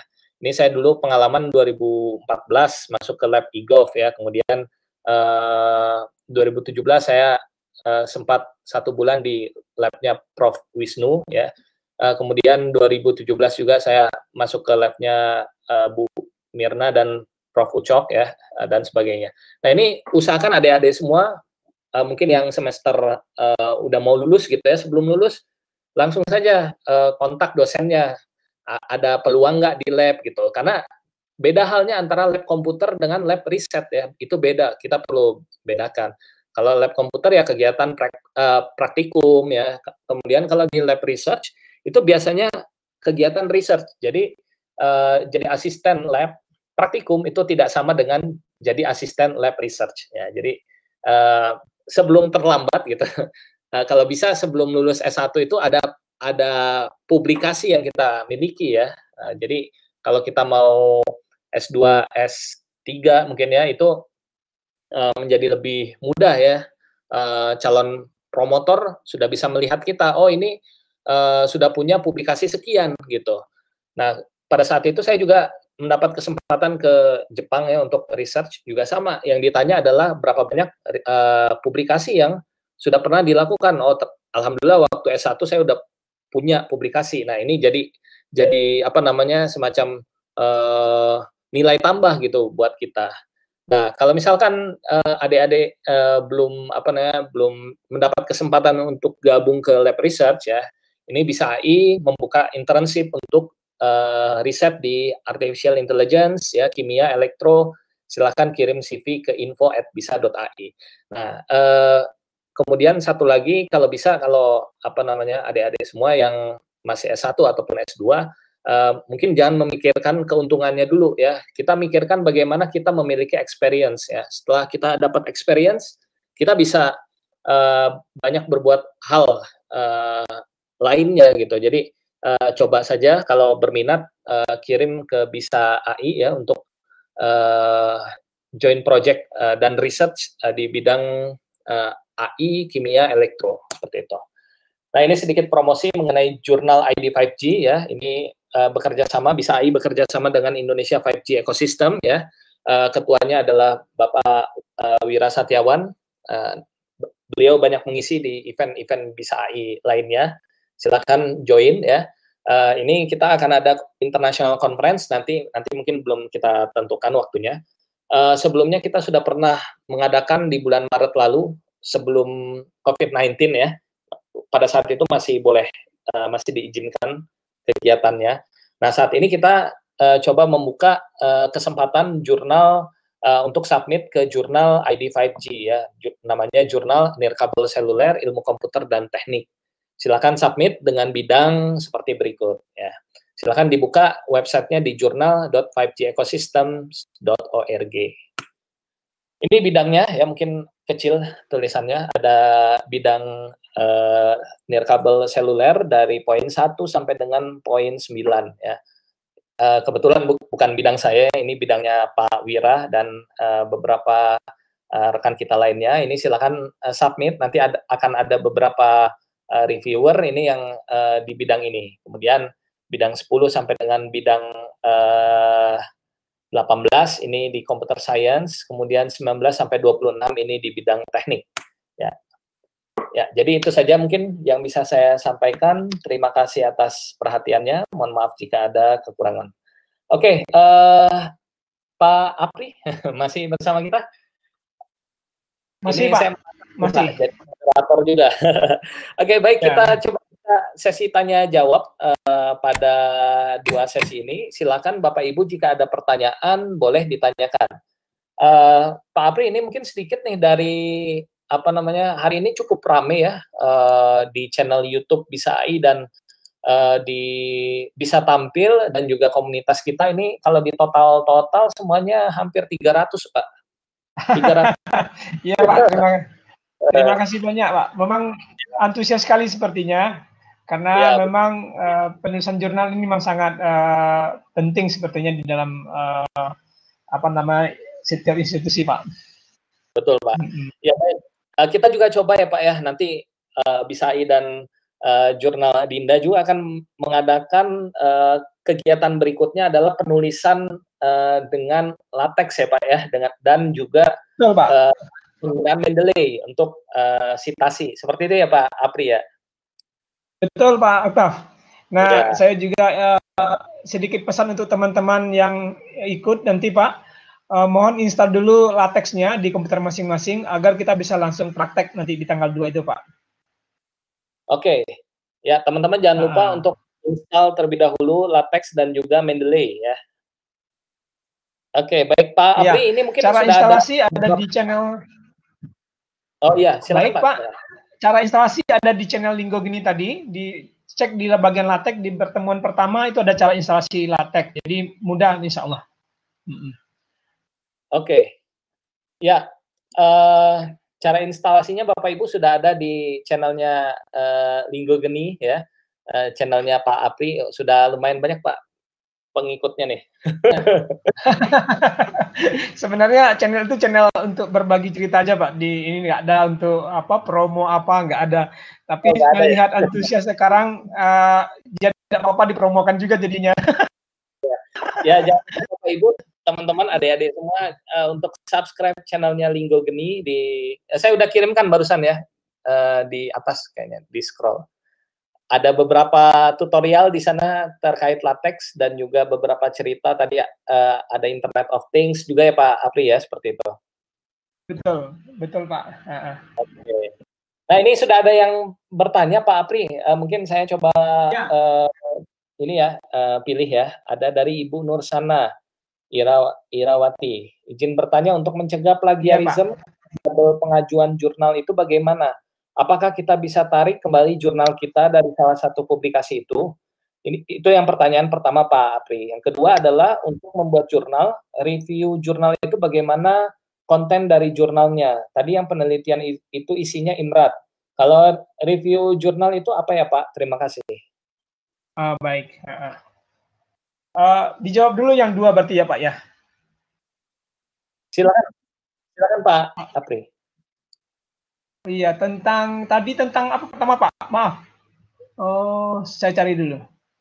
Yang pertama tentang mencegah plagiarisme karena double pengajuan. Iya.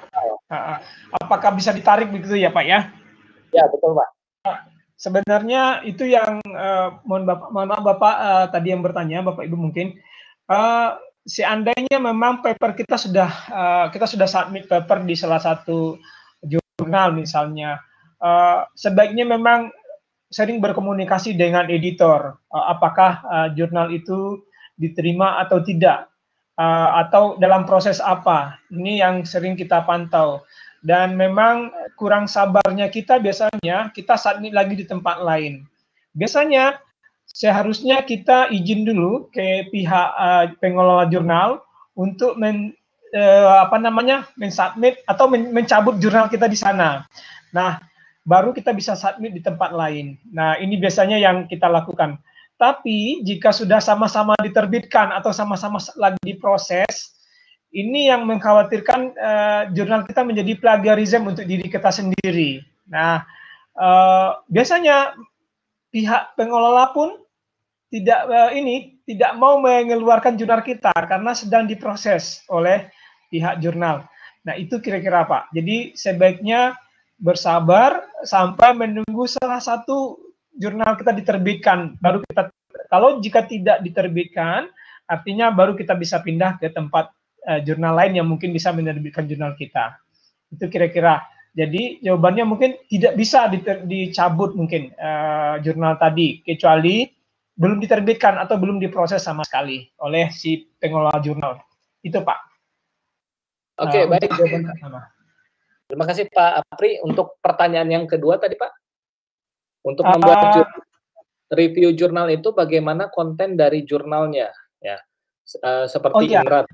Iya, karena review jurnal memang sifatnya ini tidak sama dengan jurnal yang isinya tentang IMRAT seperti itu. Review jurnal adalah review jurnal yang paling banyak dicari sebenarnya Pak Oktav dan rekan-rekan sekalian. Review jurnal ini bercerita tentang hal-hal kebaruan tentang suatu keilmuan.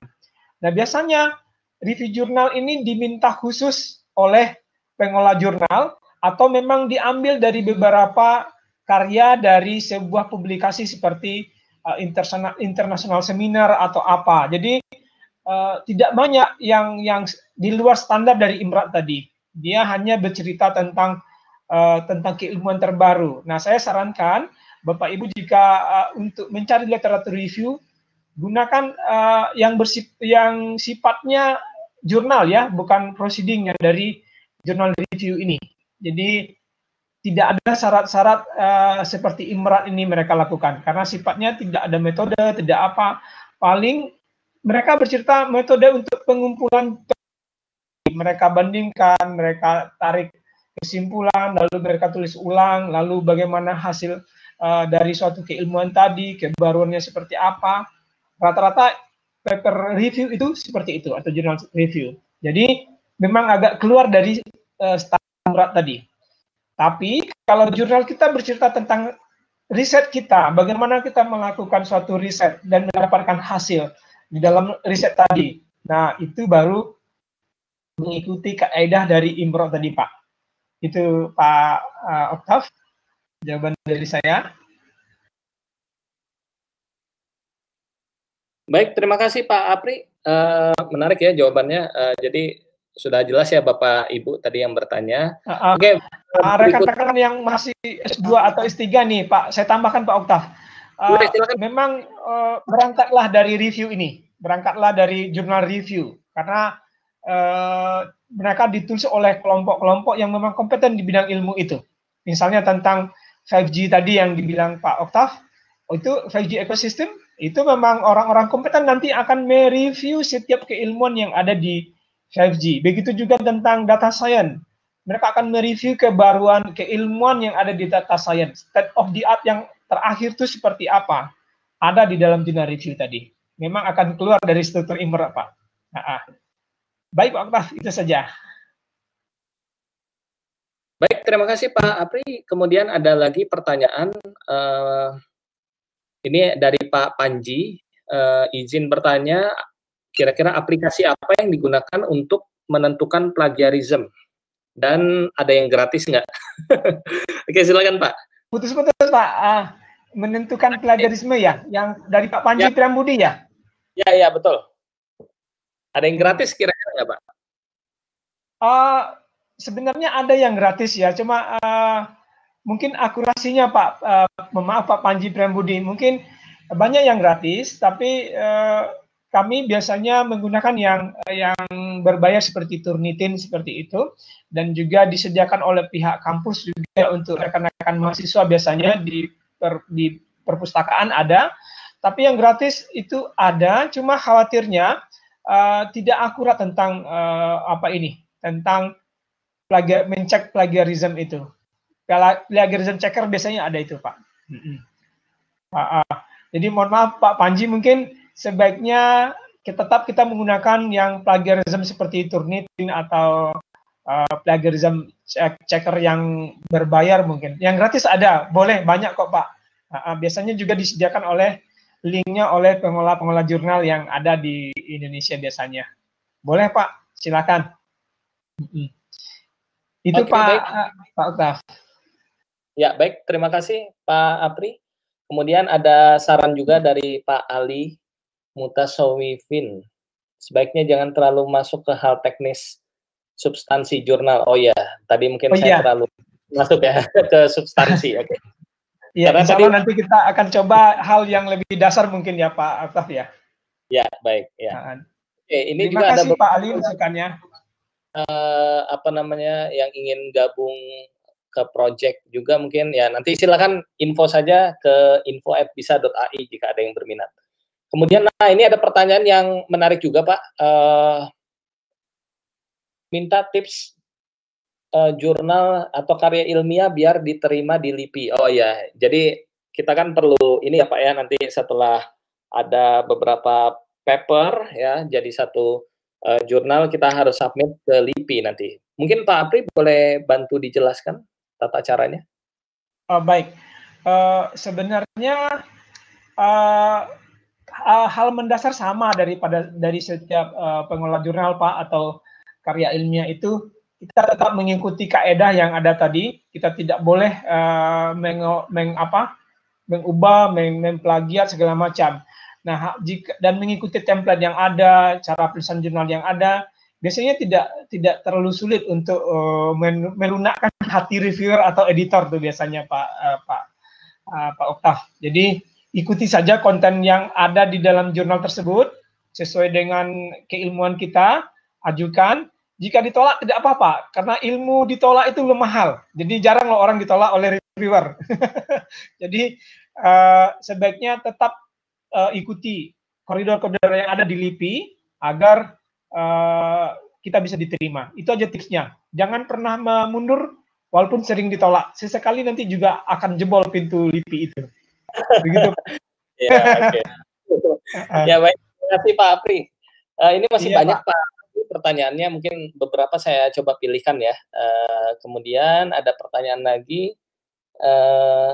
Ternyata banyak juga yang di luar computer science dan sistem informasi dan data science mungkin ya.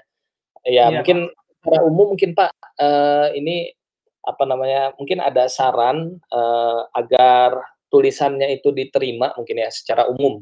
Seperti itu Pak. Baik, Bapak Ibu sekalian, saran atau tips secara umum bagaimana tulisan kita itu diterima. Kami dari pengelola jurnal, bahkan dari reviewer yang ada, sering berdiskusi di grup para reviewer dan editor. Rata-rata yang ditolak awal itu adalah ketidakmampuan kita menjelaskan secara detail dari apa yang kita tulis. Seperti ibarat kita bermimpi, tapi tidak bisa menjelaskannya. padahal hasil yang akan kita jelaskan itu adalah paling terbaik. Itu dia. Jadi ketidakmampuan kita menuliskannya dalam bentuk suatu tulisan yang utuh untuk mencapai seperti saya ceritakan tadi, tidak mampu kita menceritakan dalam bentuk piramid tadi, sehingga lari pembahasan kemana-mana, bias kemana-mana. Nah, akhirnya editor bahkan reviewer jadi jenuh, jadi langsung penolakan di sana. Jadi ada 3 hal, perhatikan cara penulisan, template dan aturan di dalam jurnal tadi, dan mengemasnya jadi suatu tata cara penyampaian yang runtut dari masalah, metodologi, sampai hasil yang diselesaikan dari masalah tadi. Cukup tips itu dan ikuti saran-saran dari reviewer dan editor kita. Dan biasanya itu rata-rata diterima, Pak. Sekuat-kuat apapun jurnal tadi, jika kita mengikuti dan patuh kepada syarat-syarat mereka, biasanya diterima. Saya sampai 3 kali mereview pun akhirnya setelah diulang-ulang dan diperbaiki, akhirnya jebol juga. Oke, langsung masuk ke bagian editing setelah itu, Pak. Itu mungkin dari saya. Kalau Pak Okta boleh nambahin. Ya, sudah terjawab tadi, Pak. Oke, mungkin di pertanyaan berikutnya, Pak, ini masih banyak pertanyaan nih. Banyak nih, jadi banyak nih. Terima kasih Bapak Ibu sekalian atas pertanyaan. Mungkin kita bisa diskusi kalau nanti waktunya terbatas ya Pak Oktav ya. Ya, datang lagi Pak di acara berikutnya. Kita kan masih ada beberapa event lainnya Pak. Berikutnya minggu depan ya Pak Apri ya, kita tanggal saya share nanti setelah pertanyaan sesi tanya jawab terakhir. Ya mungkin ini pertanyaan terakhir ya Pak Apri karena sudah habis waktunya. Iya. Ini mungkin betul, kayaknya Pak, jam 15. Kepada saya mungkin ya, untuk join ke lab research, apakah perlu expert di bidang tertentu? Mungkin saya coba bantu jawab.